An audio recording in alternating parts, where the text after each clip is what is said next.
A new report shows that ransomware has become the prime cybersecurity threat facing organizations today. I'm Beth Motter here with Danny Palmer. Danny, can you give us a brief overview of what the report says? Well, this is the annual threat report by ENISA, the European Union Cybersecurity Agency, which has detailed a lot of different things in the realm of cybersecurity that it perceives as threats.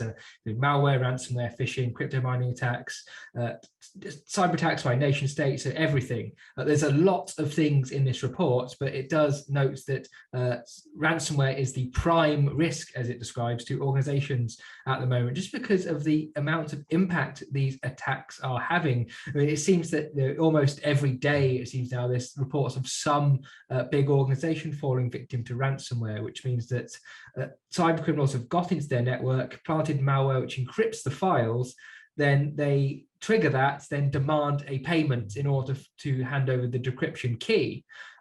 Otherwise, a lot of these files are lost. And there's also the added threat now of, if you don't pay, we'll leak your data. So many organizations pay up. And in some cases, this has become millions of dollars, usually paid in Bitcoin or other cryptocurrencies. And because of all this, the report is suggesting that ransomware has become a major problem, if not the biggest problem in cybersecurity. And it suggests that we're in a sort of golden age for ransomware, because there's the conditions which allow it to work. And there's also the fact that a lot of organizations are paying these ransoms, and some of the top groups are making millions, tens of millions of dollars a year from these attacks. And in many cases, there's not really any scope of them being stopped due to various geopolitical and other attributes which stop them being identified. So it's become a real problem for organizations around the world. I mean, this report is European Union based, but it applies to everywhere really. Yeah, ransomware is worrisome for organizations regardless of your location. So Danny, what is being done to combat this ongoing threat? Well, this year it seems that governments have finally started paying attention to the problem of ransomware. A lot of this seems to have been kicked off by the Colonial pipeline ransomware attack, which you might remember earlier this year. Ransomware attackers infected Colonial pipeline of ransomware, which led to shortages of gas in the northeastern United States.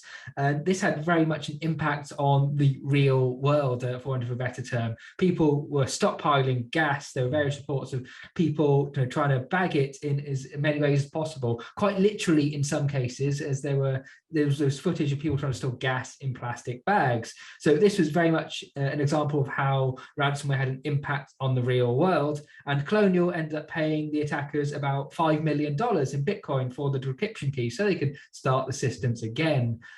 This attacking the oil and gas pipelines of the United States attracted the attention of the White House, which seems to have taken some action against ransomware groups. And shortly after the attack, the group responsible seemed to go dark.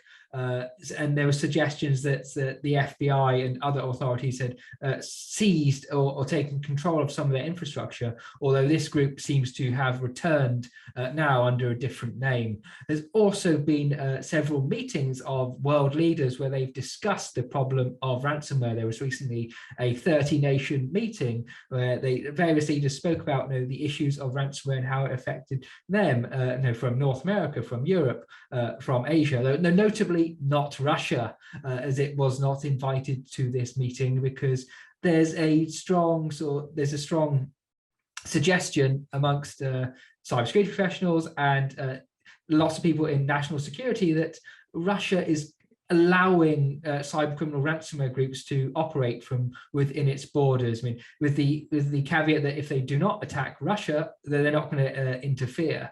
But although there is some cases where attackers are, they are being found and they are getting arrested. There was a case early this year where several members of a ransomware group were arrested in Ukraine for their involvement in ransomware attacks. And we are seeing some elements of this in other parts of the world as well, where a few years ago you didn't really see ransomware groups being arrested.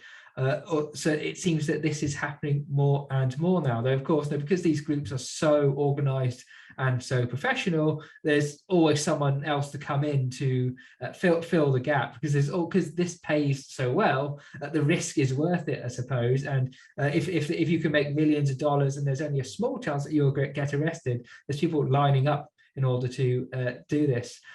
There was another case recently where cybersecurity researchers at the company MCSoft managed to basically find a vulnerability in black matter ransomware.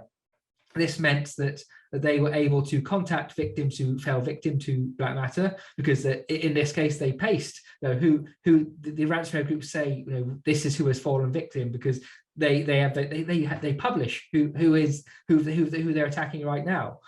And the cybersecurity researchers were able to offer them the decryption key for free. So taking sort of the money element out of ransomware. I mean, if the attackers aren't making money, I mean, what's the point for them? They're putting all this effort in for no reason. Unfortunately, the only reason that I'm able to tell you this happened is because the ransomware group discovered this vulnerability, and they've now closed it, and they're now back to their usual way. They try to extort these large sums of money from their victims.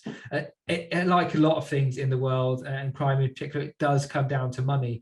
And as long as there's money to be made from ransomware and other cybercrime, it's going to continue. And there's a lot of discussion about how to try and stop that. And there's various different schools of thoughts on the matter. I mean, there's some talk about, should you regulate cryptocurrencies in order to make sure that you can trace who is exchanging ransoms, although for many cryptocurrency advocates, that goes against the entire point of cryptocurrency in the first place. So it's a very complex problem, and unfortunately, it doesn't show any signs of being solved soon. Although, as mentioned, there are some minor victories along the way, which perhaps we can take heart in.